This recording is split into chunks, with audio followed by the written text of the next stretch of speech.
go to Turkey, will they prefer to come to Turkey? What is your private decision? Lots of people are very hesitant to go anywhere this summer. It has nothing to do with Turkey or any other country. It has to do with the fact that, after the last 3 months, everybody is very uneasy about the situation. So many people then prefer to stay where they are, or not even to take any holidays. So people will travel obviously, but it will have a slow start. We see this now. Even places where you can go by car, it is not that big numbers that are going. But it will. After so many months of not being able to move, of course, people want to move. But it's not the same. I don't think it will be the same figure as we saw last year. Now, still one of the main expectations in Istanbul, the visa offices are not working enough. So we have problem, especially for our logistic companies, for the truck drivers. They are not able to take enough visa for truck drivers. That is now today's one of the main problems.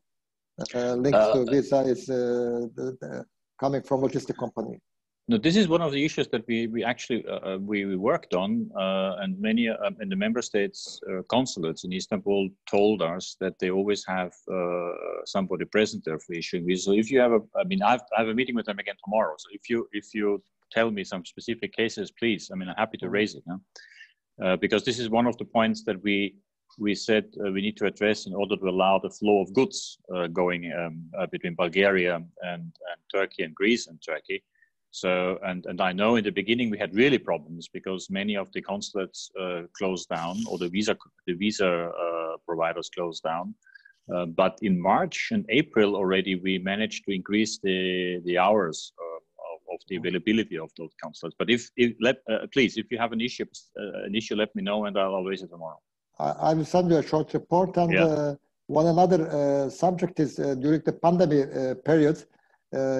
As we learned from the EU authorities, decided that all foreigners who have Schengen visa, if they pass the period which is allowed, linked to the pandemic problem, they will help them. But now when they go to take a new visa, passport is rejected. They say, okay, you stayed longer than it is allowed in the last 3 months, and you are not able to get new visa.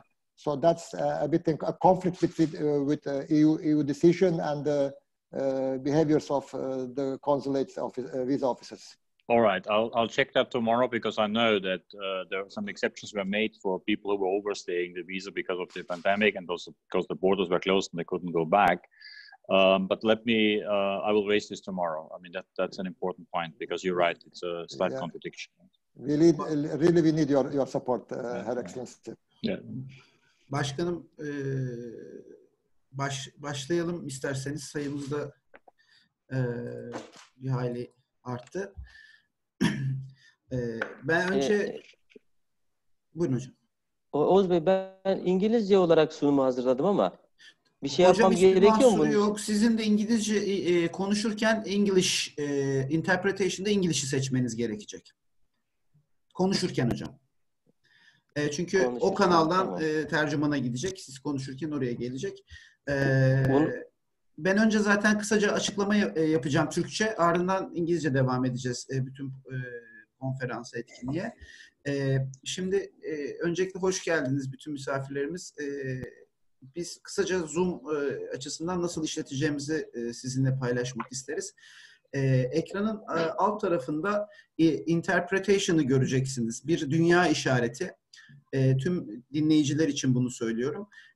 O interpretation sizin simultane tercümeyi dinleyebilmeniz için var olan bir sistem. İngilizce simultane tercüme dinlemek isteyen işte dinleyicilerimiz İngilizce seçebilirler. Türkçe simultane, yani konuşmacı İngilizce konuştuğunda Türkçe simultane tercümeyi dinlemek isteyen izleyiciler de oradaki Japanese'i seçerek Türkçeyi dinleyebilirler. Eğer direkt doğrudan konuşmacının sesini dinlemek istediğinizde ise off'a getiriyorsunuz ve böylelikle simultane tercümeden yararlanabiliyorsunuz. Sistem böyle çalışacak.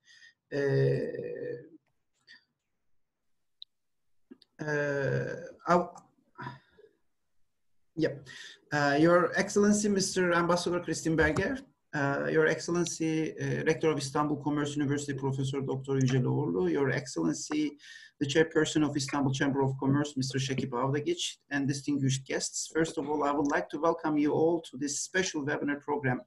And I would like to mention our gratitudes for our keynote speaker, Mr. Ambassador Christine Berger, to be with us today. We will have 1 hour and 30 minutes program. In the first 1 hour, we will start with the opening speech by Professor Dr. Yücel Oğurlu, the rector of our university, and then we're gonna give the stage to Mr. Şekib Avdagiç, the chairperson of Istanbul Chamber of Commerce, and then we will have a conversation and discussion with Mr. Ambassador Christine Berger, and then we will have a special session for 30 minutes and question and answer session, which we're gonna ask the questions that we have to Mr. Ambassador. We will collect the questions from the chat box, and I'll ask the questions for the efficiency of the program. I also have some questions to ask to Mr. Ambassador, but before that, I would like to give the stage to our rector, Professor Dr. Yücel Oğurlu, to make the opening speech. Thank you very much. Okay, thank you very much.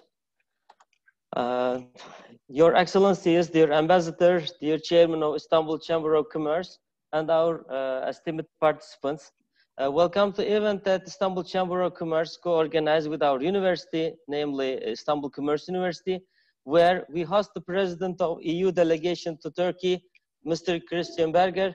I would like to thank Your Excellency, firstly, the valuable guest of our program, on behalf of myself and my university, for responding to our invitation positively. Our university and Istanbul Chamber of Commerce have undertaken great efforts to adapt to the new normal conditions as quickly as possible during this pandemic process. In this framework, we established the synchronized distance learning system in a short period of time, only in 1 week, and it's never been disrupted by today.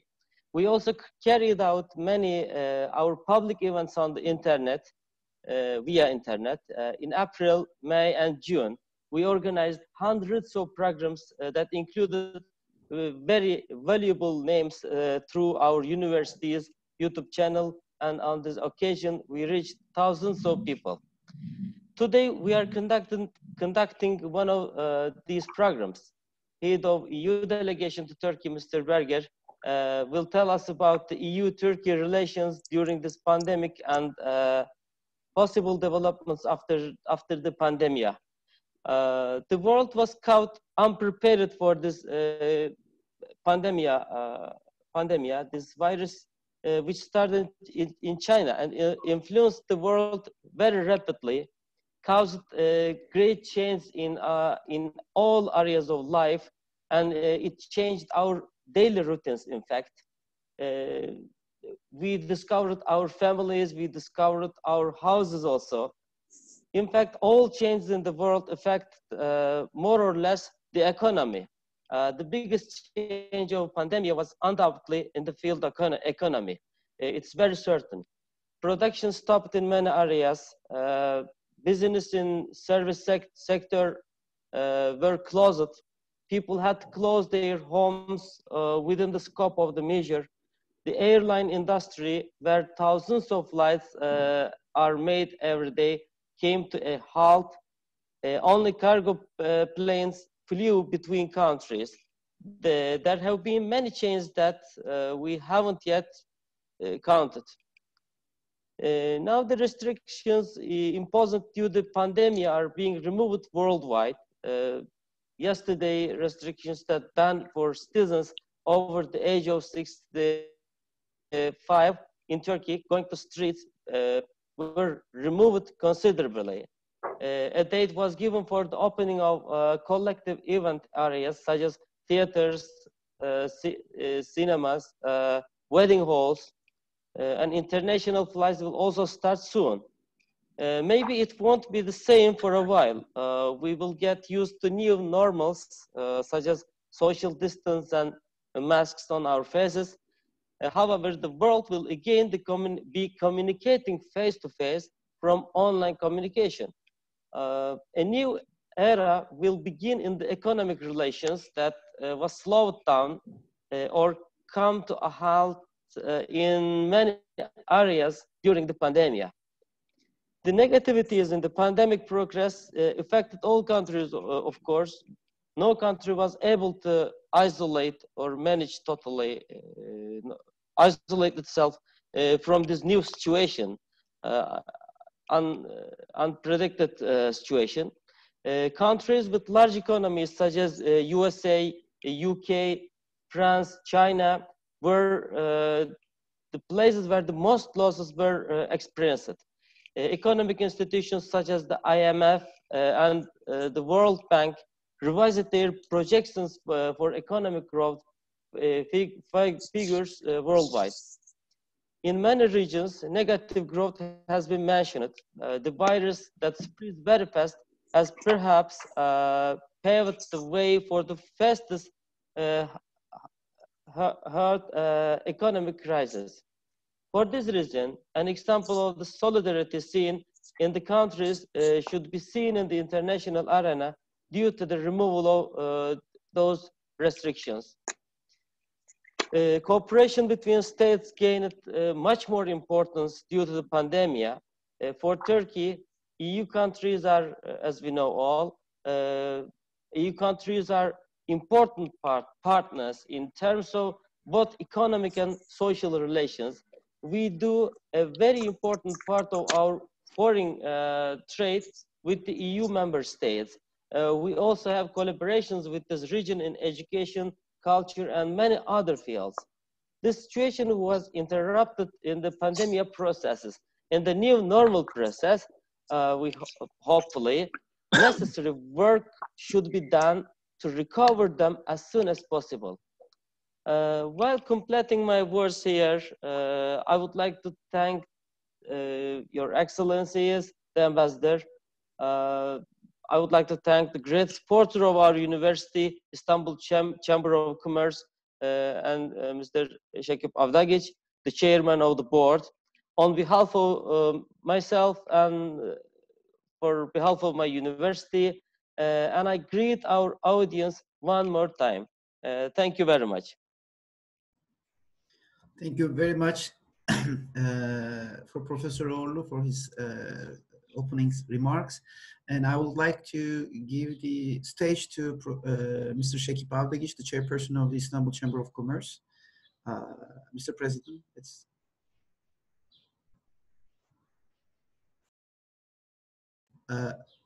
Mr. President, your microphone is off for the moment. Yeah, it's open. Teşekkür ederim. Avrupa Birliği Türkiye Delegasyonu'nun çok kıymetli başkanı, Ekselansları Büyükelçi Christian Berger, kıymetli rektörüm, değerli hocalarım, çok değerli katılımcılar, hepinizi şahsım ve kurumum adına saygıyla selamlıyorum. İstanbul Ticaret Üniversitemizi Türkiye ve Avrupa Birliği arasındaki ilişkilerin geleceğinin ele alındığı bu konferans için tebrik ediyorum ve özellikle Ekselansları Sayın Büyükelçimiz Christian Berger'e de bu toplantıya katıldıkları için çok teşekkür ediyorum ve hoş geldiniz diyorum. Biliyorsunuz bu toplantıda bizim üzerinde durduğumuz iki önemli nokta var. Birincisi Türkiye'nin Avrupa Birliği ile geleceği ve aynı zamanda Avrupa ile geleceği. Hem Avrupa Birliği ile hem Avrupa ile geleceği. Bize göre Türkiye son 1000 yıllık tarihi boyunca daima bir parçası olmayı başaran bir ülke. Geçmişinde Avrupa vardı, geleceğinde Avrupa'nın olacağını öngörüyoruz. İkinci önemli nokta olarak gördüğümüz ise Avrupa Birliği açısındandır. Avrupa'daki tarihi ve büyük dönüşümler süreçlerinde Türklerin ciddi katkısı olmuştur hep tarih boyunca. Dolayısıyla Avrupa'nın geleceğinde de, geleceğinde de geçmişinde olduğu gibi Türkiye'nin payı olacağını düşünüyoruz.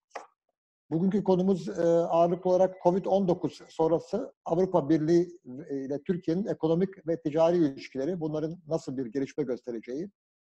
Toplantıyı bugün Zoom üzerinden yapıyoruz.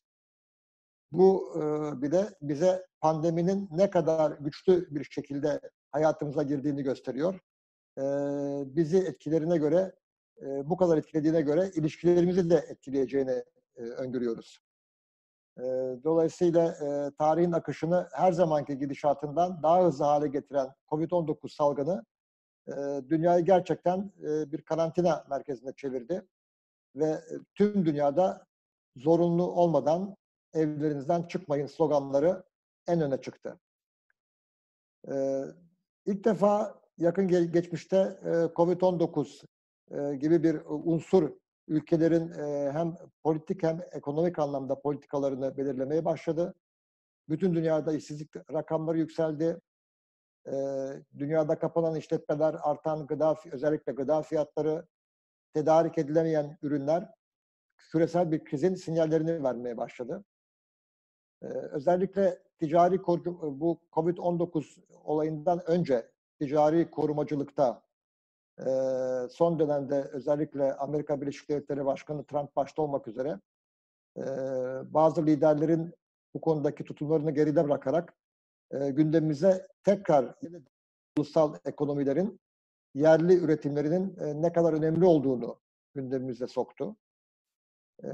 Aslında İkinci Dünya Savaşı'ndan sonra özellikle Batı dünyasının bütün dünyaya prezente ettiği serbest piyasa, küreselleşme, liberal değerler burada gündemden düşmeye başladı. Nisan ayında bakıyoruz, IMF'nin raporuna göre dünyanın 2020 yılında en az %3 küçüleceği öngörülüyor. Avrupa'daki küçülmenin %7,5 olması, Kuzey Amerika bloğunda bunun %6 olması öngörülüyor. Dolayısıyla bunlar çok çok ciddi rakamlar. Pandeminin etkisini vurguladıktan sonra müsaadenizle Türkiye-Avrupa Birliği ilişkileriyle ilgili birkaç konuyu paylaşmak istiyorum. İlk defa 1964'te Ankara Anlaşması imzaladık ve üzerinden 56 yıl geçti ama Türkiye henüz Avrupa Birliği'ne üye olamadı. Gerçekten bekleme odasında misafir edilen bir ülke olarak kırılması zor bir rekora imza atıyoruz. Dolayısıyla bir ara Gümrük Birliği Anlaşması'nı hayata geçirdik.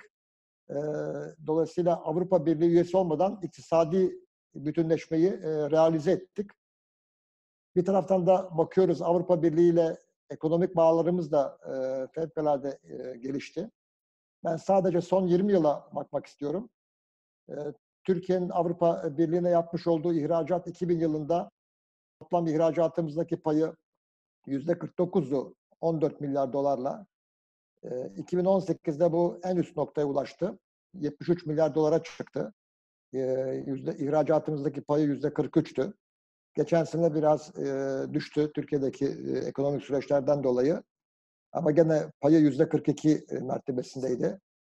Avrupa Birliği'nden yaptığımız ithalat da 2000 yılında 26 milyar dolardı ve ithalatımızdaki payı %47 idi. En yüksek olduğu yıl 2018'de yine 73 milyar dolara çıkmıştı. Pay olarak da %33'ler mertebesinde. Avrupa SAT yani Avrupa Birliği verilerine göre Avrupa Birliği'nin Türkiye'den ithalatı 2019 yılında 70 milyar dolar, 69,8 milyar dolar. Bu da Türkiye'yi Avrupa Birliği tedarikinde 6. ülke yapıyor. Ama tabii biz buradaki rakamlarla yetinmiyoruz. Avrupa Birliği'nin toplam ithalatının yaklaşık 2 trilyon olduğu bir pakette Türkiye'nin payı sadece %3,6. Avrupa Birliği'nin ihracatı yine aynı yıl buna benzer bir rakam 68,3 milyar dolar oldu. Dolayısıyla Avrupa'nın da ihracatında Türkiye'nin payı sadece %3,2. Ama şöyle ilginç bir durum var. Türkiye'deki yabancı uluslararası yatırımlara baktığınız zaman 3'te 2'si Avrupa Birliği kaynaklı. İhracatımızın önemli bir kısmını biraz evvel ifade ettiğim gibi Avrupa Birliği'ne yapıyoruz. Hem yatırımları hem de ithalat ihracat rakamlarını dikkate aldığımız zaman Avrupa Birliği'nin bizim için ne kadar önemli bir siyasi ve ekonomik partner olduğu ortaya çıkıyor. Sayın Büyükelçimiz çok iyi biliyorlar. 1996 yılının başından itibaren Gümrük Birliği içindeyiz. 24 yıl geçti. Birçok konu farklılaştı. Bize göre iş dünyası gözüyle baktığımız zaman Türkiye aleyhine bu anlaşmanın bazı olumsuzlukları son dönemde daha fazla gündeme çıktı. Dolayısıyla bizim en önemli beklentimiz iş dünyası olarak Gümrük Birliği Anlaşması'nın hızlıca revize edilmesi gerekliliği. Bu anlaşmanın güncellenmesi çok önemli Türk iş dünyası açısından. Çünkü bu entegrasyonu artan bir dünyada büyümeyi gösteremeyen ve gelişmeyi tam yansıtmayan bir anlaşma olarak şu anda devam ediyor. İlk devreye girdiğinde belki bunları karşılıyordu ama aradan geçen sürede artık bu beklentileri karşılamıyor. Burada birkaç konuyu sizle paylaşmak istiyorum. Özellikle ihracatta haksız rekabetle karşı karşıya kalıyoruz. Avrupa Birliği'nin serbest ticaret anlaşması imzaladığı bazı ülkeler benzer anlaşmayı bizle imzalamakta isteksiz davranıyorlar. Bu da Avrupa Birliği üzerinden pazara girme avantajına sahip oldukları için ortaya çıkıyor. Türkiye için olumsuzluklar doğuruyor. Biliyorsunuz Türkiye Gümrük Birliği'nden doğan yükümlülüklerinden dolayı sadece Avrupa Birliği'nin tercihli ticaret anlaşması yaptığı taraflarla benzeri anlaşmaları yapabiliyor. Dolayısıyla bu anlaşmaları imzalayamadığı ülkelerle serbest ticaret anlaşması ya da benzeri tercihli ticaret anlaşma imzalayamıyoruz. Bu da bizim ticaret politikamızı doğrudan ve çoğu zaman da olumsuz etkiliyor. Gümrük Birliği'ni ilgilendiren alanlarda Avrupa Birliği'nin karar alma mekanizmasının yeterli düzeyinde maalesef dahil olamıyoruz. Bu da bizim için önemli bir konu. Üye ülkelerce ülkemizde kayıtlı ticari araçlara uygulanan karayolu kotaları ve buradaki hem taşıtlara hem de sürücülere uygulanan vizeler bu konudaki çok önemli bir problem olarak önümüze çıkıyor. Dolayısıyla gerçekten revizyon şu anda önemli. Ekonomik anlamda daha geniş bir entegrasyon olacak revizyon yaparsak. Hem tarımda hem kamu alanlarında hem hizmetlerde hem de elektronik ticarette bunun iki taraflı büyük avantajlar sağlayacağını düşünüyoruz. Mayıs 2019'da Avrupa Parlamentosu'nda seçimler oluştu. Yeni başkan Ursula von der Leyen Aralık ayında geçen sene göreve geldi. Kendisi Brexit'ten sonra göç, aşırı sağcı popülist hareketler ve ABD ile ilişkiler gibi en önemli sorunlarla karşı karşıya kaldı. Ama önemli bir vizyon ortaya koyduğunu düşünüyoruz. Sayın von der Leyen'in. Bu da doğaya saygılı ve dijitalleşme içeren bir dönüşüm gibi bir başlık ortaya koydu. Biz Türk iş dünyası olarak bu bakışı, Avrupa Birliği Komisyonu'nun bu bakışını çok önemsiyoruz. Ve bu yeni nesil Avrupa Birliği planı tam da bu dönüşümü yapacak bir vizyon ortaya koyuyor. Avrupa için yeni dönemde yeşil iyileşme kapısını aralıyor. Böylece Sayın von der Leyen göreve gelir gelmez başlattığı Avrupa Birliği'nin yeni yeşil düzeniyle Covid-19 sonrası nasıl şekilleneceğinin de işaretini verdi. Türkiye'nin etkileneceği bir önemli konuda Avrupa Birliği'nin karbon yoğun sektörlerde ithalata getirmeyi düşündüğü karbon sınır vergisi. Biz bunu da yakından takip ediyoruz ve Türkiye'nin de hızlıca düşük karbonlu ekonomiye geçişini de hayatına geçirmesi için süreçlerimizi yürütüyoruz. Avrupa Birliği biraz evvel gündeme getirdiğim gibi bizim en önemli ticari ortağımız. Dolayısıyla biz Avrupa Birliği ile uyum halinde daha yeşil bir endüstriyel strateji ortaya koyabileceğimizi öngörüyoruz. Bu yapacağımız bir revizyonun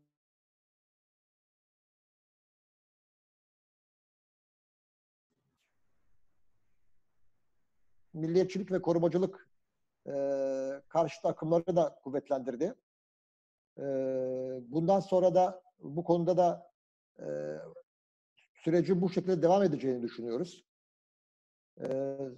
Konuşmamın sonunda Sayın Büyükelçimize aktarmak istediğim konu, komisyondan beklentimizin başında vize serbestisi ve gümrük birliğinin güncellenmesi, Suriyeli mülteciler. 3 ana konuyu altını çizmek isterim.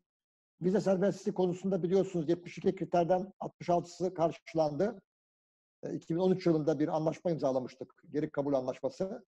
Bu 6 kriterle ilgili süreçlerin de bununla ilgili engellemelerin kalkması ve bunun devreye girmesi, hemen bununla beraber de gümrük birliğinin güncellenmesi en önemli konularımız şu anda.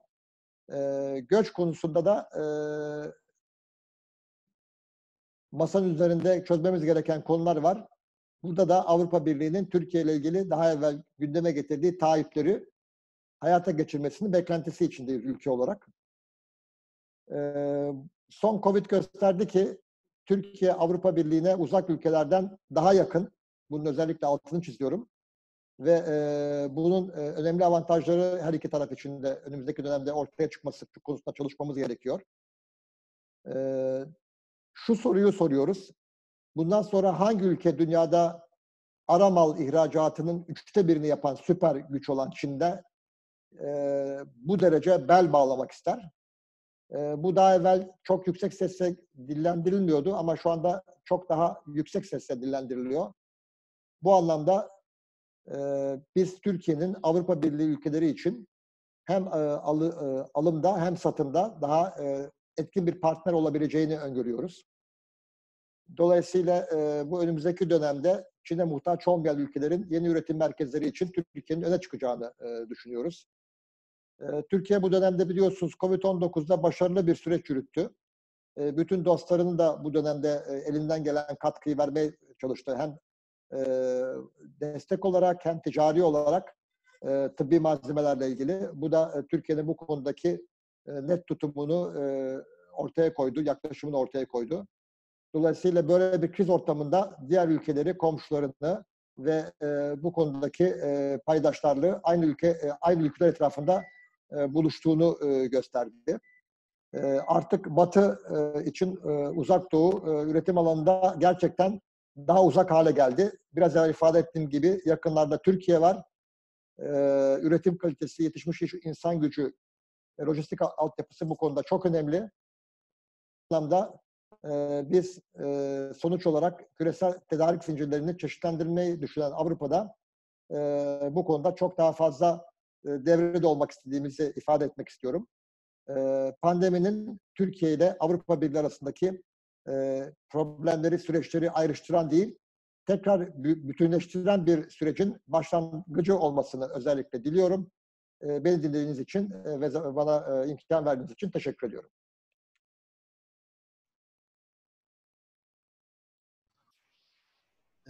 Thank you very much for Mr. President's opening speech. I would like to give the stage to Mr. Ambassador Christian Berger, but before that I would like to give a short biography about him. Ambassador Christian Berger currently holds the position of Head of EU Delegation to Turkey as of 1st of November 2016. In previous positions, he served from 2011 to 2016 as Director and Deputy Managing Director for the Middle East and North Africa at the European Union External Action Service in Brussels. From 2008 to 2011, he was EU representative and head of delegation in Jerusalem. From 2006 to 2008, he held the position of head of the Crisis Response and Peacebuilding Unit in the European Commission's Directorate General for External Relations. He was responsible for the coordination, policy work, planning, and implementation of the European Commission's worldwide interventions in crisis response, conflict prevention and peace building, and the management of the Instrument of Stability. From 2005 to 2006, he served as the EU representative to the Quartet Special Envoy, James Wolfenson, working mainly on the Rafah Agreement, Egypt-Gaza border crossing, the Access and Movement Agreement, and on the issues to the related economic recovery and governance in the Palestinian territory. In 1997, Christian Berger joined to the European institutions in Brussels. At first, he worked at the Committee of Regions, and as of 1999 with the European Commission, where he was responsible for relations with Syria, and as from 2001, he worked as political advisor on Middle Eastern issues, in particular, the Israeli-Palestinian peace process. From 1994 to 1996, he worked as Deputy Director at the Organization for Security and Cooperation in Europe in Vienna, and the Secretary of the OSCE Permanent Council. He also served as Deputy Executive Secretary to the Joint Consultative Group and the Open Skies Consultative Commission. In previous positions, he served as Operations Officer with the Austrian UN Peacekeeping Battalion on the Golan, and from 1989 to 1994, worked with the United Nations Relief and Works Agency in Gaza and Jerusalem, mainly on legal issues. During that time, he also served as liaison officer to the Israeli-Egyptian authorities and to the then emerging Palestinian Authority. Christian Berger is Austrian citizen, is married with 2 children, and he holds degrees in law from the Universities of Vienna and London. So, Mr. Ambassador, welcome again. I would like to start a conversation with some your ideas about the topic we all started to discuss since the beginning of the pandemic, the new normal. The first question is, I would like to ask, because we experienced the pandemic, which is in the middle of a new normal that we were trying to identify, and then pandemic came, and then we started to a new normal over that new normal discussions. So what do you see about this new normal? Or do you believe that a new normal will happen soon after this pandemic? Dr. Demir, thank you very much for first of all, the invitation and the introduction. I'm also very happy to be joined by the president of the chamber and by the rector of the university. Always great being with you and having a conversation. We always had, I think, whenever we met, we had very good conversations about the EU-Turkey relations, and we also addressed some of the very practical problems. I will talk about EU-Turkey relationship in a moment, and also the effect of COVID, but let me answer your new normal question. It seems to be a new normal that we get new normal questions all the time. But you know, what is new normal? We have seen many developments in the last, I don't know, 20, 30 years. Just let's think back what happened after the 9/11 events, when you see the impact of air travel, for example. So today we are used to this, to things that maybe 10 years ago, 15 years ago, 20 years ago, we would not have accepted as a passenger. We would not have accepted to stand in line and be waiting for security checks and everything is taken apart. I mean, this all came at a certain moment and it became, as you say, a new normal. So I don't know what the new normal now will be on top of all that. But we can see indications, the distancing, and by the way, I would prefer to call it physical distancing, not social distancing, because I think we have a lot of social engagements where I don't think we should be distancing ourselves. We just have to have the physical distancing. Wearing masks, I don't know, many different things most likely will now be introduced, and we will have to see how long they will stay in place. Because I simply hope that this is a hope. I'm not sure I have the scientific sort of basis for that, but my hope is at least that this virus will not be part of a new normal and it will disappear as it has arrived, as we have seen with previous viruses. I mean, again, I'm not an epidemiologist and I'm not a medical doctor, but this is simply as a personal hope that we will overcome this and this will disappear and we can recuperate as much as we can of our normal. I wouldn't even call it old normal. I would call it the normal way of interacting. But I'm sure some of the features will be incorporated now, because we need to be very careful. We need to make sure that this virus doesn't come back. We don't want to give it a second chance of another wave. I mean, these are all very important measures that the governments are introducing and airlines are introducing, and anyone who is dealing with travel in the travel industry. I think this is certainly welcome and important. But again, as I said, we'll have to see how long. What I think is already a new way of interacting is what we're doing now. Is this type of conferences? We have seen this before. Universities have long before this crisis started to have webinar conferences, have podcasts, have lectures on YouTube. So we will see more of that. And again, we should see this not as a burden on us. We see this as an opportunity. You can reach more people. I think it's cheaper in a sense that you don't have to travel. You don't have to spend time in hotel. It's more efficient for your time because you don't have to spend time in traveling.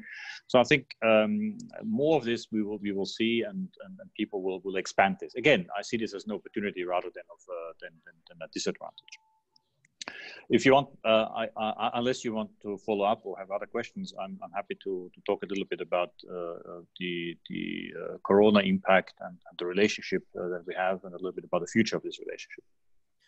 Please, we would like to listen to your ideas first, and then we will have some questions, of course, to ask you. But maybe your presentation will have the answers already. Let me. I will be. I mean, many of the things that I wanted to say have already been said either by the president or the rector. So many of the data they have already shared. So let me be brief and focus maybe on some of the issues. First of all, it is true that this crisis has hit the globe in an unprecedented way. Unprecedented in the scope, meaning the countries that have been affected, and unprecedented in the speed it has gone around the globe, which is different to the previous epidemics that we have seen, like SARS and MERS, that happened in previous years, where maybe the fatality rate was higher than today's fatality rate, but it hasn't really affected the entire globe in such a speed as we see now. So this, I think, is a very important element in our discussion, and then also in later on when we talk about both the social and the economic recovery after this crisis. So what we have seen is an impact on the economy in general, and some of the figures you have already mentioned. But let me just simply make a few for the European Union as well. So we will see a decline in trade, again, very important for your chamber, a decline in trade between 10 and 16% of the European Union. The decline in trade in Turkey you've already mentioned. We see a decline in the growth rate. And let's not forget, we are coming out of actually a relative stable growth in the last years, and we're seeing now a decline between 5 and 7.4%, depending on the analysis, depending on the data that you're using, and the methodologies that they're using. And we're seeing something that we had thought we had been successful in, namely the unemployment rate. So we now have an unemployment rate of about 9%, and you may recall the previous president of the European Commission, Mr. Juncker, in his last State of the Union speech in September, spoke about the highest employment rate ever in the European Union. More than 235 million people were in employment. So now with this 9%, of course, this is no longer the case. This is certainly something that we have to factor in. We also see budget deficits growing to about 8.3% as compared with GDP. And we see a massive impact on certain sectors of our economies. I'm sure many of your chamber members have felt this already. This is in construction. We see a decline of about 20%. We see a massive decline in the tourist industry at the moment. And we have tomorrow, we will have with the EU ambassadors, we will have a meeting with the Minister of Tourism to see what we can do together to overcome this impact on the tourist sector. So it's a global decline, but also very, very focused one on some of the sectors, the economic sectors that we're talking about. Now, in general, moving away from the very specific sectors, in general, what do we see? We see uncertainty in trade. And this is not only now, this already goes back a little while when we had all these trade tensions arising, and where European Union and Turkey are sort of in the middle between, trade disputes between the United States and China, for example, but also other trade disputes and trade tensions that have come in the last few months or a couple of years. We have seen a halt, and this is more related, of course, to the crisis that we're facing today. We are seeing a halt in the free movement of goods and people, so that there's a decline in that. Linked to that, I would say we have seen a decline in demand, external demand, and this has an impact of the supply and production chain. And as you know, the European Union together with Turkey, we are both part of the global of the value chain. So all this declines, the tensions had an impact on that. So there is, if you want to summarize this part, there is a there is a global downturn in economic activities, in trade activities. So again, it's a supply chain, it's employment, it's output, industrial output, it's commodity prices that are going up, it's the capital flow. Again, this was mentioned early on, how important the foreign direct investment is. The capital flow has also slowed down. Now, what have we done so far? So far in the European Union, but not only European Union, I think many countries, including Turkey, were certainly in the same position. Our first priority was to deal with the crisis itself, to make sure that our health systems do not break down. And you may recall the debates in February and in March when a lot of countries, there were worries that the infection rate might be so high that the health systems, the intensive care units, etc., would not be able to cope with the inflow of patients. Luckily, certainly in the European Union and even more so even in Turkey, this was not the case. I mean, the health systems were rather robust and could handle that situation. So in Europe, at the beginning of the crisis, it was the member states' responsibility. Health is a responsibility of the individual member state to respond to this. And depending on the structure of the country, it was actually either the country itself, or it was the region, it was the city that took the first measures to respond to this. But very quickly, I think we all realized that only the collective of the 27 member states, together with the institutions of the European Union, could mount the adequate response to this massive crisis which, as I said before, it was pretty unprecedented. So a lot of coordination work immediately kicked in, but not only coordination work, also procurement, for example, of equipment, of masks, of gloves, of gowns, of respirators started. We also had other practical things to deal with. We had to bring people back from wherever they were around the globe because the airlines stopped flying. So we had to bring back about 550 to 600,000 people, also with the help, obviously, of the Turkish authorities and Turkish Airlines. A number of flights special flights were arranged to get people back to Europe. Today, we still see some of these flights. And actually, you may know that Turkey is a member of the European civilian crisis management structures. So under that arrangements, also Turkish citizens were flown back from Latin America and I think from Central Asia using this mechanism. So this is one very practical thing. Another practical thing is, and we spoke about it early on, is to make sure that the flow of goods across borders would continue. So we introduced this idea of green lanes, first of all, at the European borders inside the European Union, so inside the Schengen area, to make sure that the flow of goods will continue and will not be interrupted. And I can tell you, had the flow of goods been interrupted, half the supermarkets across the European Union would be empty, because a lot of goods come from different parts of Europe and are being exchanged. So that was very important. And we extended this to our partners outside the European Union. And we had, I must say, very constructive and good discussions with the Ministry of Transport, with the Ministry of Interior, with the Ministry of Health, and with the Ministry of Trade to make sure that this flow of goods will continue. And then the initial sort of slowdown at the Bulgarian Turkish border and the Greek-Turkish border were overcome in this discussion. And we had a good meeting with the Minister of Trade last week, 2 weeks ago, sorry, where we discussed all these issues. And I think we are on very good track to make sure that this is overcome.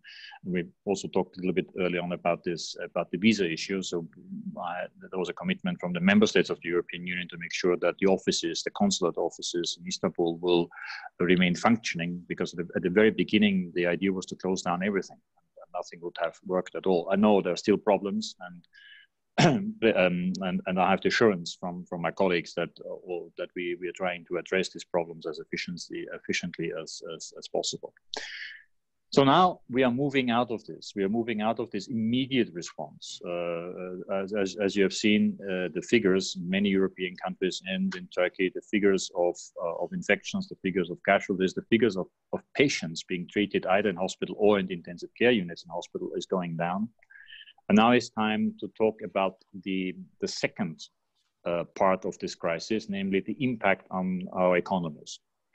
So there were a lot of necessary steps taken, from lockdown to close down, for interrupting transport, interrupting production, to many, many other things that had a very severe impact on companies that have been healthy until now. But after 3-month period of that, you can see the results. Lesson number one, I think, was that the social safety net, the health insurance that we have in Turkey and in the European Union, was extremely important to provide a safety net to people. We have seen in other countries that this was not the case, where people overnight lost their jobs and had no income, had no social security, had no unemployment security. So it is very important to reflect on this when we talk about the future, when we prepare ourselves for something else to come. So social safety, health insurance is a key element, I think, in overcoming this crisis and the economic impact. Second thing was a lot of companies had to move into reduced working hours or reduced production. So funds were raised and funds were used to allow people to stay in employment. So employment, job security, job safety, keeping people employed, or at least giving people the assurances that after the crisis is over, they will find a job again. Again, was very, very important, and funds were raised for this. The second part, or the third part in this case, was on the side of the European Union to allow member states to exceed their budget deficits. As you know, there is a certain limit for budget deficits, but because of the crisis, member states had to start spending money to prop up the economy, so that deficit level was raised. The second thing was also the European Commission eased the rules on state aid. So state budgets can support now companies. You may have seen in the news in the last few days, airlines, for example, are getting support from their governments in order to make sure that they can continue operating when the crisis is over and flights will resume. So this is another example. Then the third or the fourth example was to put together a substantial package, a recovery package that has many different components. I will not go in all of them. The entire sum of the funds that we are going to provide is roughly 4 trillion euros, which, as I said, incorporates a number of components, starting from the European Central Bank buying up private and public securities worth 750 billion, and now increased even further. The European Investment Bank, and I think that's important also for you and for your partners in Europe, will support small and medium-sized enterprises. So there's a 40 billion fund that will support small and medium-sized enterprises. The Commission will support certain sectors. This is ranging from agriculture to fisheries to transportation to air to aviation. So there are many different funds that are being set up to address the problems of certain sectors of the economy, but also in general to address and help people who are now unemployed or need to find jobs in the near future. So this is the financial side of it. And you may have seen the European Commission President in a presentation to the European Parliament a week ago, 10 days ago, presented her ideas about the new generation Europe, where she proposed a financial sort of injection of about 750 billion euros, partly loans or supported loans and long-term loans and partly grants. There are a couple of important principles here. One principle with this new generation Europe is that we don't want to leave anyone behind. So either individuals or regions. You may know that in certain parts of Europe, the pandemic hit much harder than in other parts of Europe. In certain parts of Europe, and that this links on what the President earlier said about the Green Deal. I mean, there's still a strong dependency on carbon, on fossil fuel. So there are all now projects in place, or there will be ideas in place to equal this out, to make sure that these provinces, these areas, these parts of Europe can catch up as quickly as possible. That brings me to the 2 points that that we have just heard also by the president. One is the instruments, what we are going to use. One is this Green Deal. So this is something that the Commission, or the new Commission, discussed already in December last year, or even before the Commission the new Commission came into office, as we have heard in the Parliament discussion in July, to make sure that we catch up or we implement all the international and the global environmental goals as prescribed in the Paris Agreement, but more than that, also to make sure that the continent of Europe will be climate neutral by 2050. To make sure that money will flow now into, and this is about $1 trillion, again, a substantial amount of money, €1 trillion will flow into the research, but also development of technology, of machinery, of whatever, of processes that will allow us to pursue this Green Deal approach. And this is in transportation, this is in energy, this is in isolation, the insulating of houses, temperature-wise, etc. So there are many different aspects that will come together and make up this Green Deal. The second part is, and this is again, I think very interesting for you and your members, and I'm sure also for the university, this is the digitalization of the economy.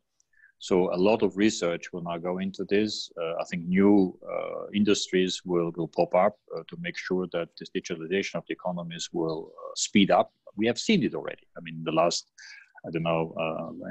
decade, there was a very strong move to the usage of the internet, of digital instruments, of conversations as we have just now. We will see more of that. So research will go into this, development go into this, and there will be money made available to fund all that. So that's the digital transformation of the economy in addition to the Green Deal.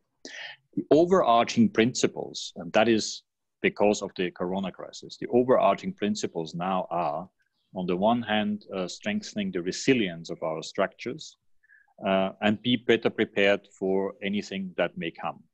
Now, resilience means lesson learned from the impact on the health system, but I would say not only on the health system, on any other system that deals with emergency response or crisis response. This could be climate and flooding, forest fires, as we have seen in the last years, particularly in the Mediterranean and also in Turkey. As I said, floods, food scarcity.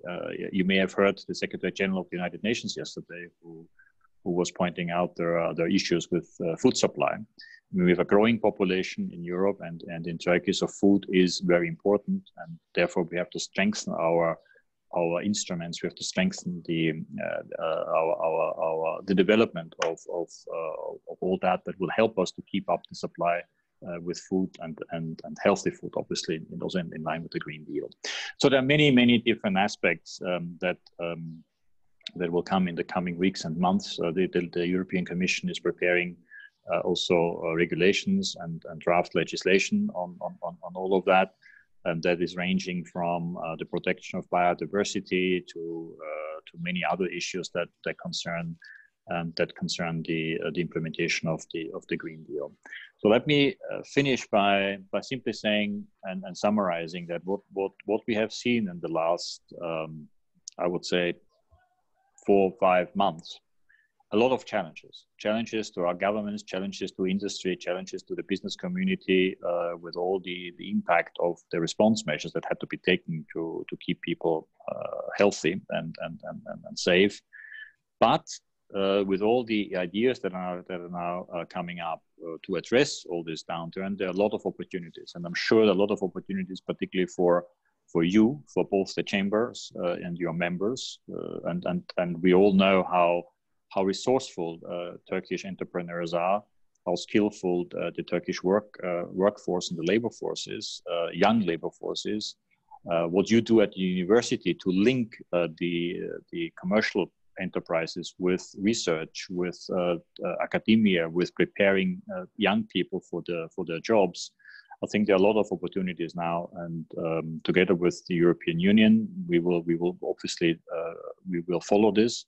We also have a support package for third countries. It's not only the European Union itself that we are trying to put back, because we are part of this global chain. So we need to make sure that our partners also have a stable economy and a prosperous economy.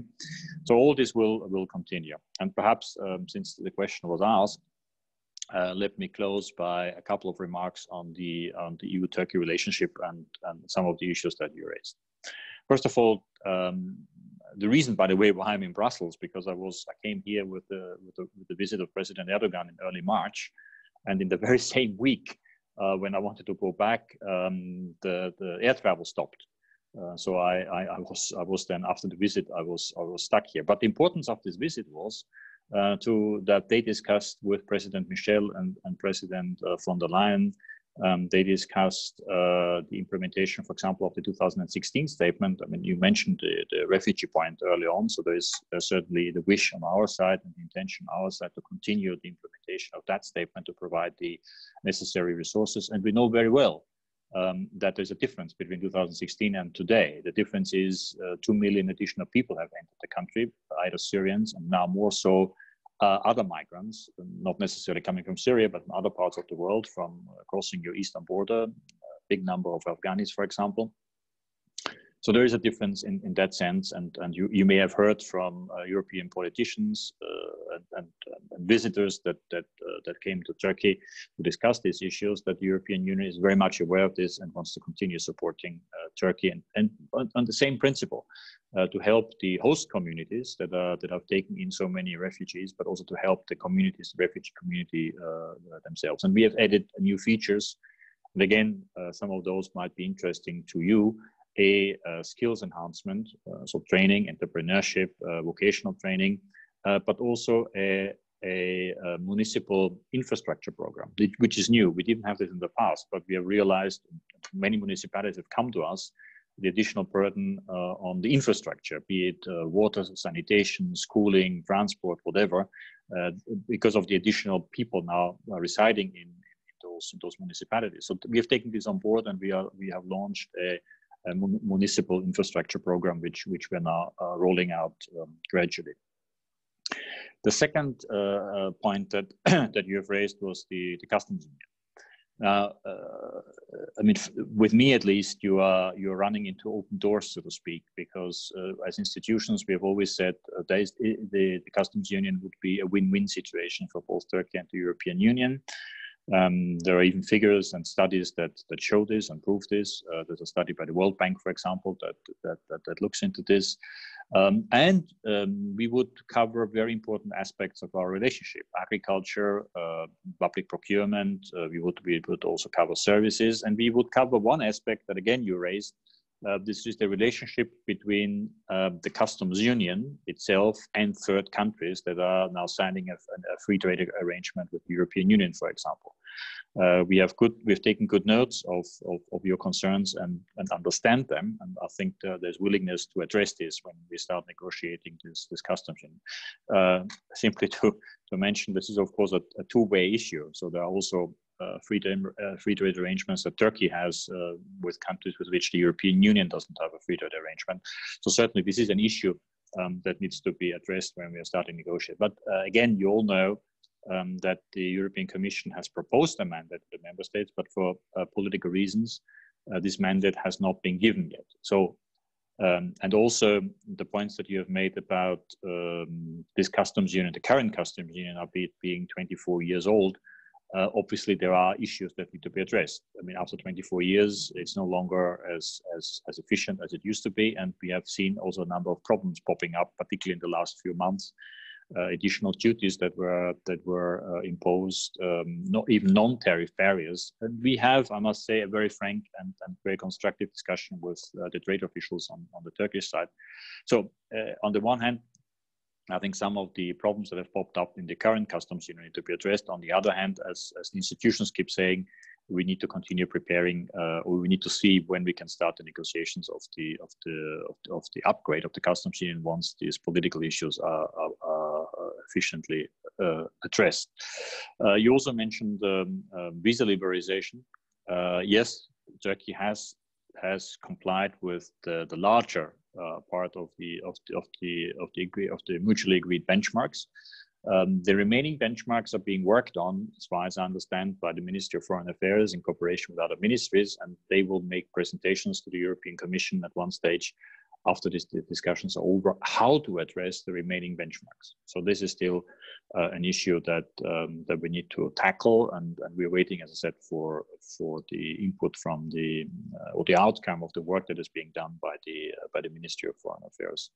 So a lot of work on our plate. We need to continue doing this, and you may also have followed the debate in the European Council and the European member states. Despite a number of political problems, serious problems popping up, particularly in the Eastern Mediterranean, and in terms of good neighborly relationship with Greece and the Republic of Cyprus, there's, however, the very clear understanding that Turkey for us is a very, very important partner. We need to engage, we need to discuss, and we need to overcome all these problems in order to move forward in our relationship.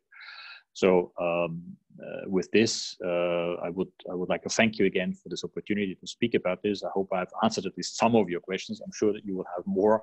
So I'm very happy to stay with you and listen to you and your comments and answer also questions. Thank you. Thank you very much for this comprehensive presentation, because I was just checking the questions that I was planning to ask to you, and then it was like checking. This was answered. So thank you very much for this comprehensive. But I'm sure that there are many other questions from our audience to be asked to you. But while we were doing this technical preparations, I would like to ask you one question. I checked the numbers, and when we look to the European economy, it was a little bit more difficult when we compare with the US to recover from the previous financial crisis in 2008. And then, there was another debt crisis in 2010 in Europe. When I checked the Turkish European international trade volume, and in 2009, for example, this was a dramatic decrease, like 25% from $63 billion to 45. And the recovery took like 5 years. And now we know that this crisis period is now more influencing the people. So the demand will not recover just like the previous crisis. So would you consider some kind of measures or policies with the Turkish authorities to be able to figure out some compensations or some kind of trade facilitating issues regarding to this? Because this is a bilateral win-win when the trade is getting more and more. Yeah, it's always difficult to compare different crises, and because most of these crises have different reasons. But I think what both crises had in common was the point that you made about the downturn of demand. So the purchasing power obviously went down in the earlier crisis, because many of the companies that had provided high income collapsed and couldn't continue. I mean, this was this IT bubble that burst, as people say. We had problems with the banking system that no longer were providing loans, so there was also a downturn there. And today, I think we don't see this. I think the banking systems across Europe and Turkey are very robust and stable, and can withstand all this. And there have been a lot of, I think, improvements and checks and balances that have been built into the system in the last 10 years to make sure that the banking sector is healthy. But we have seen a downturn because people either have lost jobs and cannot go and buy, or people simply do not buy because there is no need. They cannot go out. They cannot continue doing this what they did before the crisis. So you're right. That has impacted the trade. And I mentioned this before, that we have seen a slowdown of trade generally between the European Union and our partners, but also in particular between the European Union and Turkey. And the overall slowdown on trade is about 10 to 16% in the European Union. So this is something that but however, the forecast is it will pick up. But there are some conditions for this. A, that people keep their jobs and maintain the purchasing power. So many of the funds and many of the contributions that the European Union or the Commission is doing now is actually addressing exactly that. I'm not aware of any particular trade facilitating proposals, but this is certainly something that could be raised by the Minister of Trade when she talks to her counterparts in the European Union. But I have seen some support for third countries, not so much focusing on trade, apart from making trade possible, so the green lane approach, etc. I've seen more support coming and putting together by the European Commission for third countries when it comes to making sure that the health system does not collapse, or the health system can cope with the situation. So that is there. On trade itself, as I said, I have not seen any specific, but happy to pass this on, and I'm sure, as I said, the Minister of Health in her conversation will raise this. Thank you. The first question, I was getting some notes from the chat box to be asked to you, and I would like to give the stage to Mr. Orhan Albayrak, the member of Board of Trustees for Istanbul Commerce University he is, and also he is assembly member of Istanbul Chamber of Commerce. So would it be possible to, yeah, okay, so we can give the stage to him. Mr. Albayrak, you can turn on the microphone and... Okay, so is it okay? We hear you. Yes. Okay. Hear and see you. Okay, thank you very much. First of all, it's a great honor for me to see you here, actually. I'm very happy to listen to you, first of all. I have just simple question.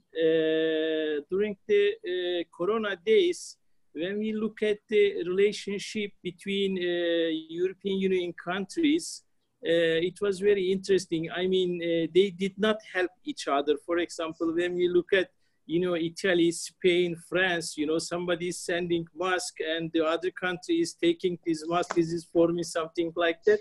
It's really very interesting for me, surprise for me also. So can we interpret this, I mean,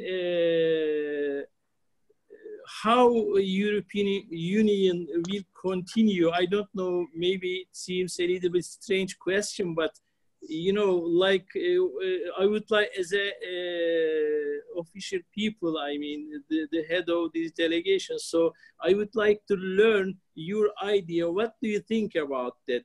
And again, and Italy now is saying that some countries do not allow their plane to come to another European country. And Italy says, if you don't allow my plane to land, then I will look at my relationship with you. So what kind of European Union is that? You know, just I would like to learn, you know.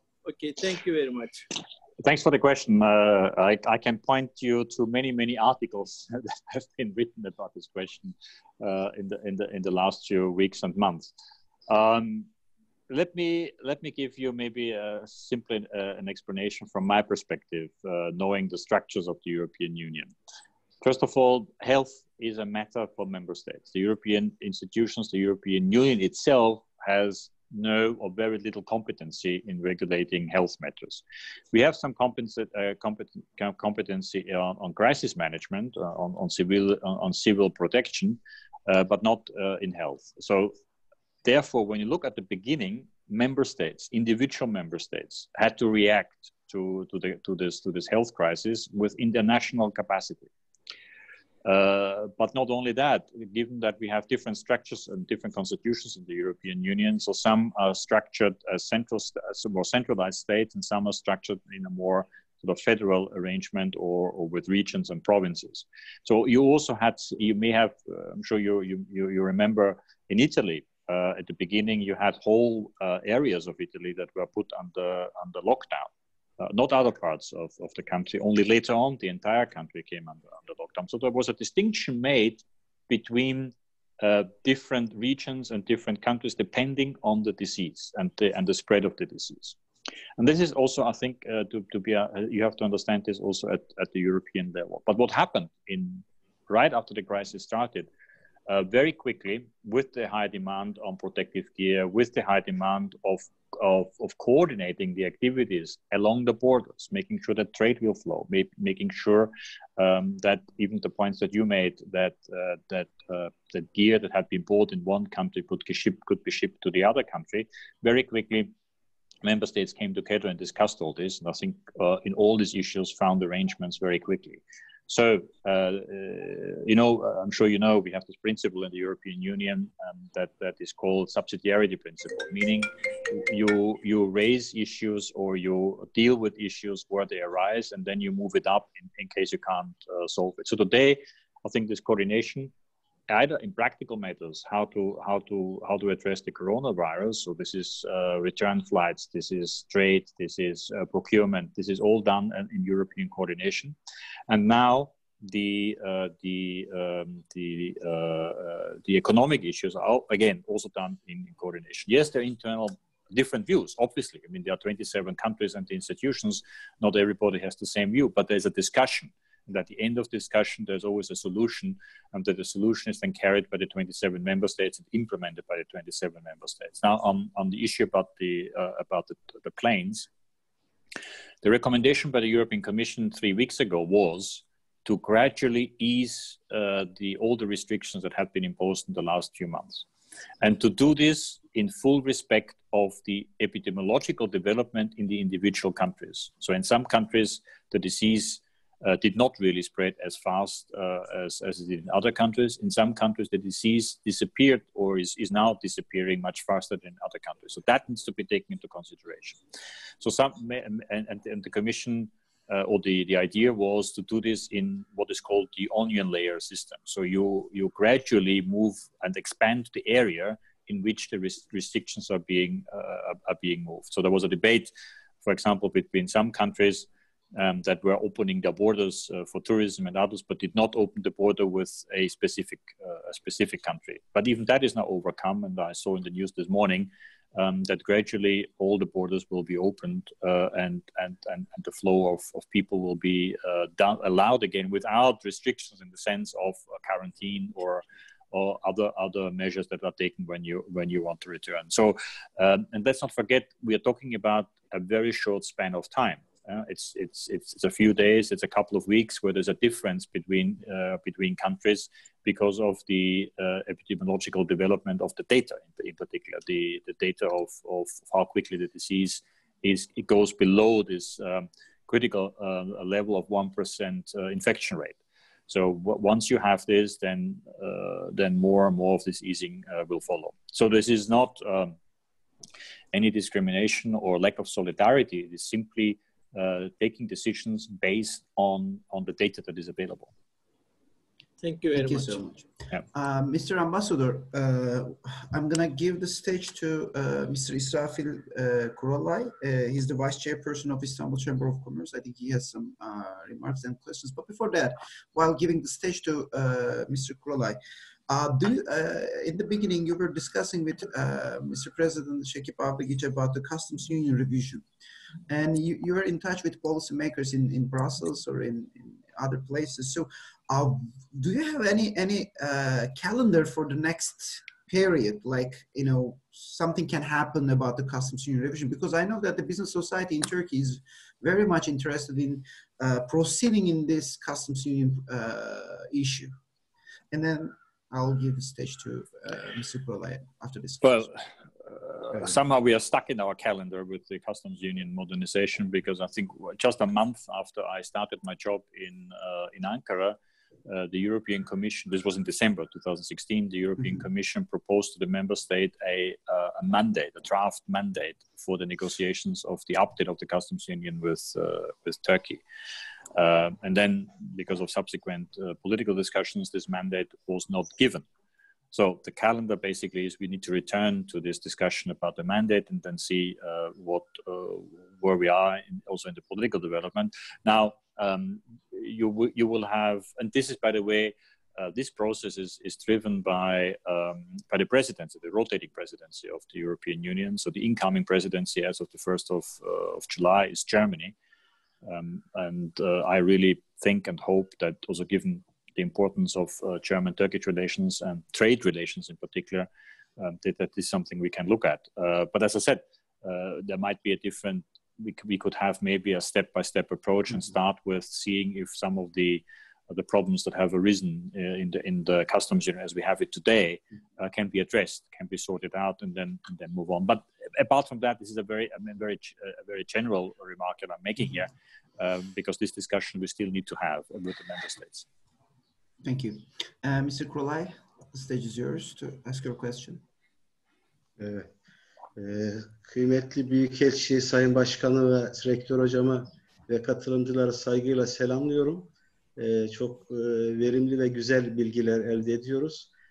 Kıymetli Büyükelçimin de ifade ettiği gibi başkanımın da pandemi bize bir şeyi daha gösterdi. Aynı coğrafyada yaşayan insanlar olarak birbirimize daha fazla ihtiyacımızın olduğunun altını çizdi pandemi.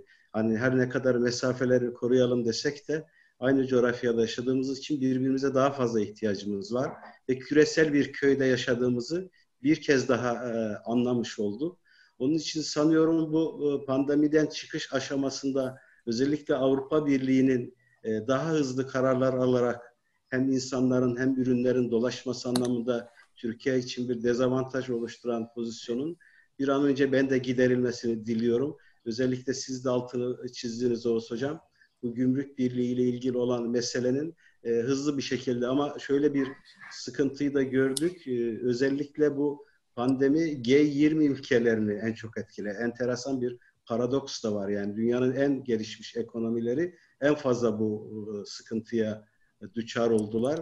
Bilmiyorum Büyükelçim bunu da nasıl izah eder? Ben çok da izah edemiyorum. Açıklamakta da zorlanıyorum. Ama ortak kararların Avrupa Birliği açısından biraz daha hızlı verilmesi gerektiğini düşünüyorum. Çünkü bir ağır hareket edildiğine dair Türkiye kamuoyunda da ve dünya kamuoyunda da Avrupa Birliği de tartışma konusu oldu. Bunu nasıl değerlendiririz? Çok teşekkür ediyorum.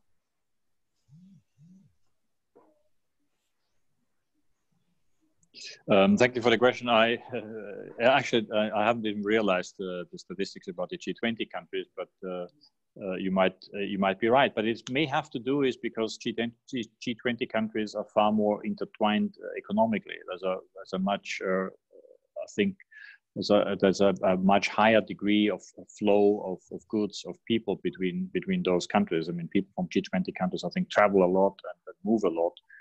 So maybe that is the reason why maybe it was spread quicker than in other places. But that's my suspicion or my idea here. Now on moving fast, as I said, I think now it is time to move extremely fast when it comes to recovery, because we cannot have this drag on too long. And the longer you wait, the more companies will get into trouble. The more companies will because after 3 months, I mean, your resources, your savings, your reserves may be depleted. So therefore, it is now very important to do this. So I don't think that the Commission in particular is slow on this. On the contrary, I think legislation is being passed very quickly.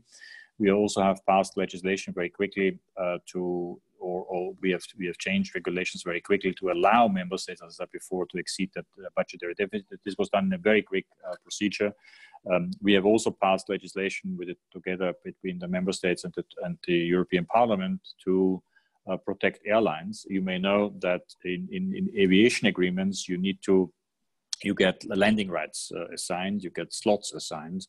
And if you don't use 80% of your slots within a given year, then you lose the landing rights. So we had to act very quickly to make sure that this is not going to happen, that airlines can keep their landing rights and their slots without using now up to 80%. So this was legislation, again, very quickly passed. So I think people understand very well that we need to act fast, and we need to act efficiently in order to overcome this crisis. Of course, when you are affected personally, when your company is affected personally, it cannot be fast enough. I mean, I fully understand this, but I think by and large, I would say the decisions that are being taken by the member states, by the institutions are fast. And the next step that we need to do. And again, there's certainly there's a certain degree of urgency here. Is we need to agree the budget of the European Union for the next 7 years. So this debate is still ongoing, and hopefully will be finalized soon, because that will have again a very significant impact on the economic recovery. Because we need to see how much of that money will be spent also for that purpose. So again, I think your point is well taken. That one needs to act fast in order to overcome or to limit the impact of this crisis.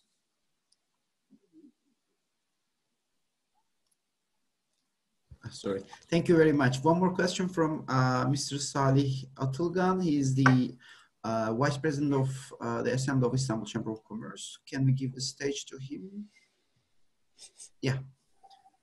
Mr. Atılgan, the stage is yours.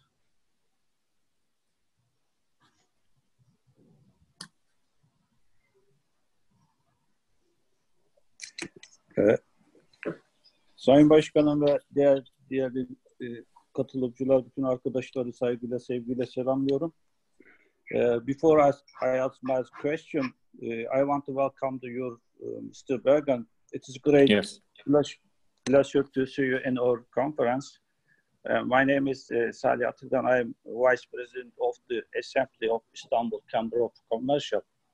To express myself clear, I would like to ask my question in Turkish. Siz oldukça sadece Avrupa değil, Türkiye ve bölgemizle ilgili oldukça tecrübe sahibi bir siyasetçisiniz. Sizin görüşleriniz bu açıdan çok daha önem arz ediyor. Zira Avrupa'dan bilgiye dayanmayan pek çok ifadeler geliyor, özellikle belli siyasetçilerden. Ben hani sorumu temelde bir soru olarak sormak istiyorum. Hani Türkiye ile Avrupa Birliği ilişkileri yarım asra yaklaşan bir süreçte devam eden bir süreç olarak gelişiyor. Ve hepimiz yakından takip ediyoruz ki özellikle Doğu Avrupa bölgesinden Türkiye standartlarının çok daha gerisinden pek çok ülke çok hızlı bir şekilde Avrupa Birliği ile bu süreçte entegre olabildiler.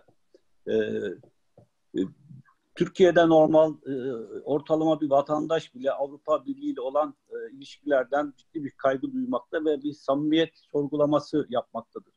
Özellikle konuşma esnasında siyasi konular ve Kıbrıs meselesi diye bahis açılınca bu işin benzer şekilde devam edeceğine yönelik bir algı oluşmaktadır.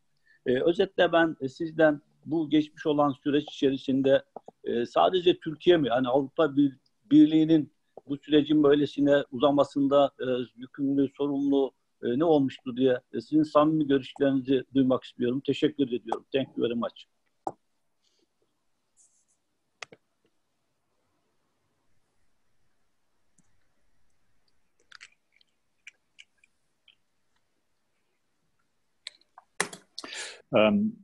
Thank you. This is, of course, a question that I get very frequently in debates, and I think I understand this is a question that really concerns many people, and it's a very often also very emotional question.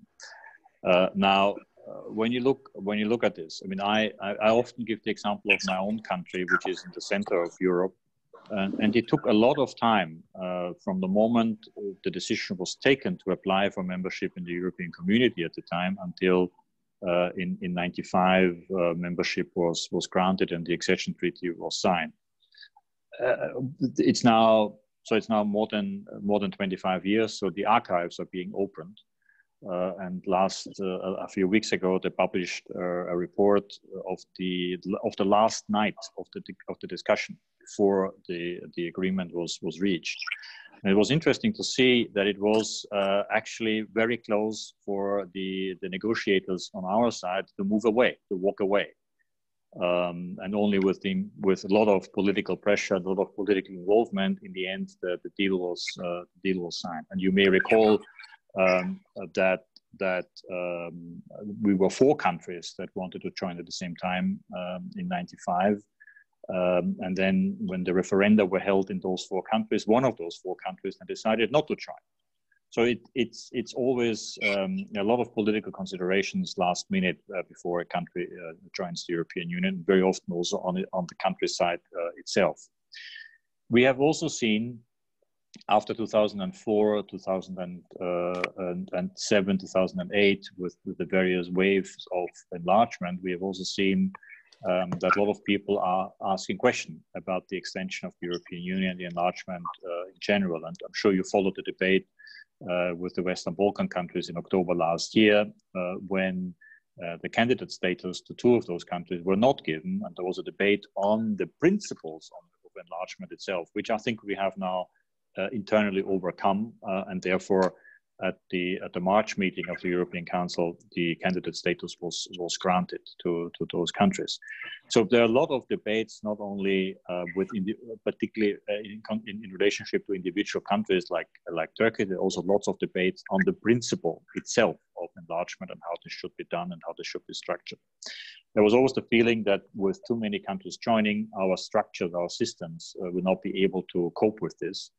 And again, literature is full of articles and comments from lawyers and politicians and economists about this enlargement process.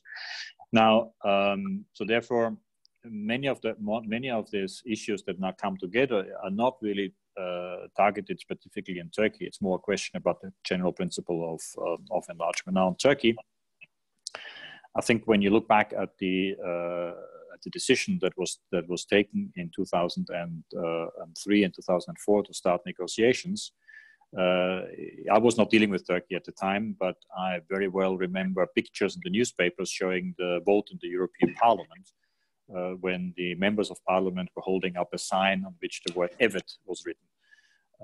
So I think if you will ask the same question today, I'm not sure what word would be written on this.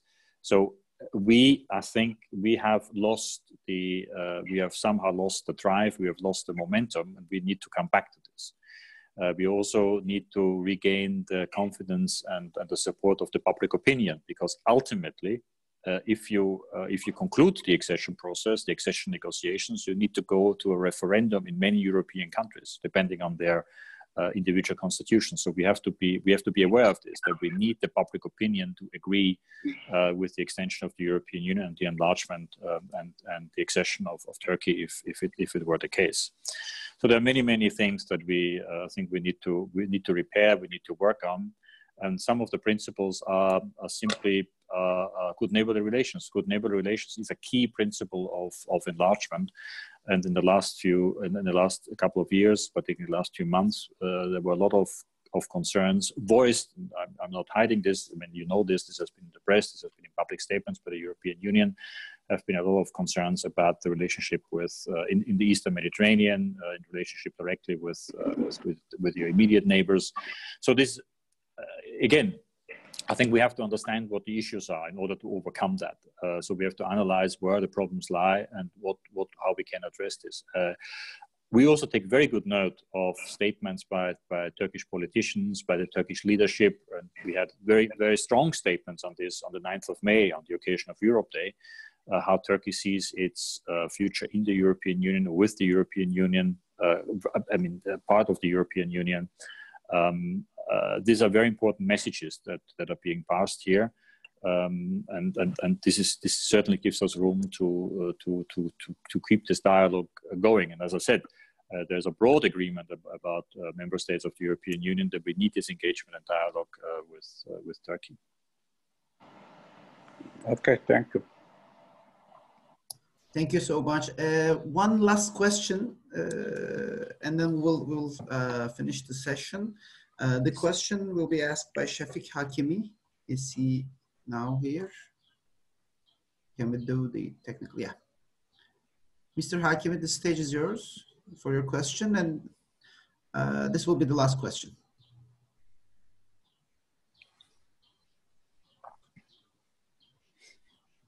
Mr. Hakimi?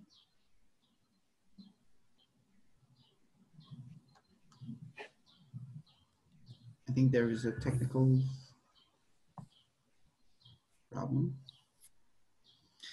So if you want, I can read your question directly. Okay, so he has the microphone on now. So Mr. Hakimi, stage is yours.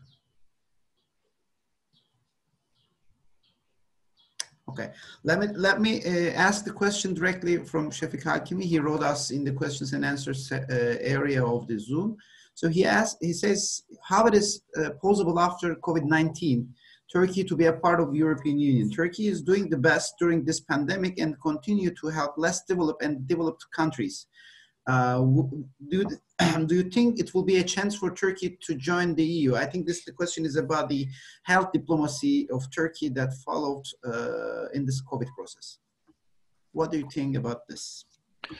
And first of all, let me thank the government and everybody else who has contributed to this help that is being provided to our member states, but also to other countries in the Balkans, but even beyond that.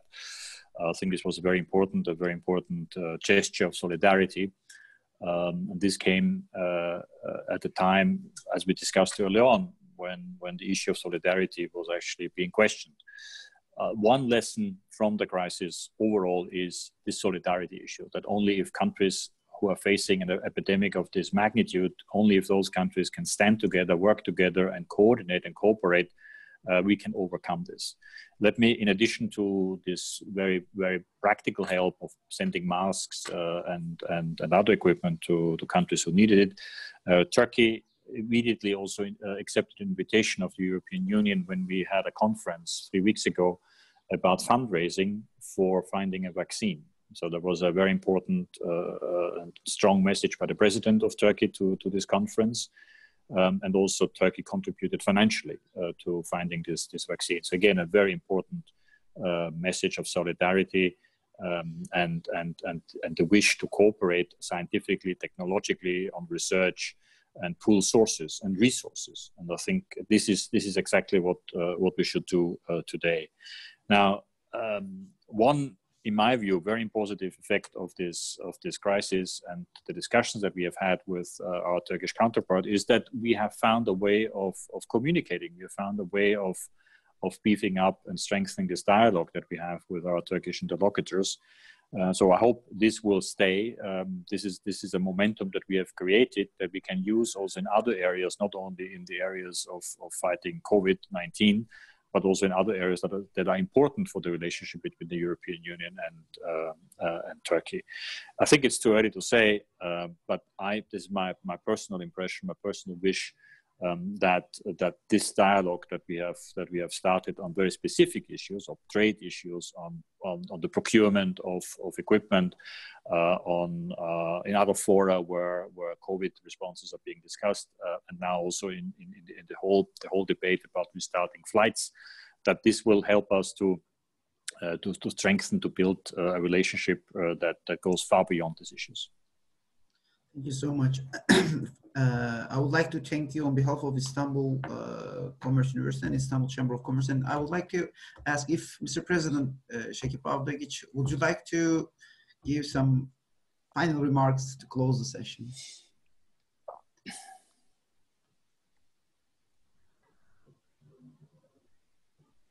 Çok teşekkür ederim. Just before we will finish this meeting, if it's possible, I want to give a small present to Mr. Ambassador. I will send to his office in Ankara. I hope he will be very soon in Ankara. So there is a few book which is published by our chamber. One is about Hagia Sophia. We send it to Ankara. Very kind. And another one is the colorful treasury. Istanbul from Byzantine to Ottoman period. Fantastic. And third and last book is a handbook of the Ottoman Palestine place names and atlas. You spent too much time in this area. I hope this will be very interesting for you. Very interesting. Thank you. So if you allow me, I will send this book to your office to Ankara. Very kind. Thank you. Thank you very much for your time and very open answer to me and all our participants. Very kind. Thank you for the invitation, and also for Dr. Demir for managing all this. Thank you very much. There was only one thing that I might say, that after three gift books provided, I wish we will have the opportunity to present one of those books at the university after everything gets normal. So thank you for Mr. Ambassador, Mr. President, and Mr. Rector for their participation. And I would like to thank everybody who followed this conversation since the beginning, and hope to see you all together after this pandemic will be over, together at our university. And thank you. Thank you also to the Rector for the invitation to come back to the university. Thank you very much. Thank you. You are welcome. It's my pleasure and honor. Thank you. Thank you very much. Hopefully soon. Hopefully. Soon. Thank you very much. Thank you. Thank you. Teşekkürler.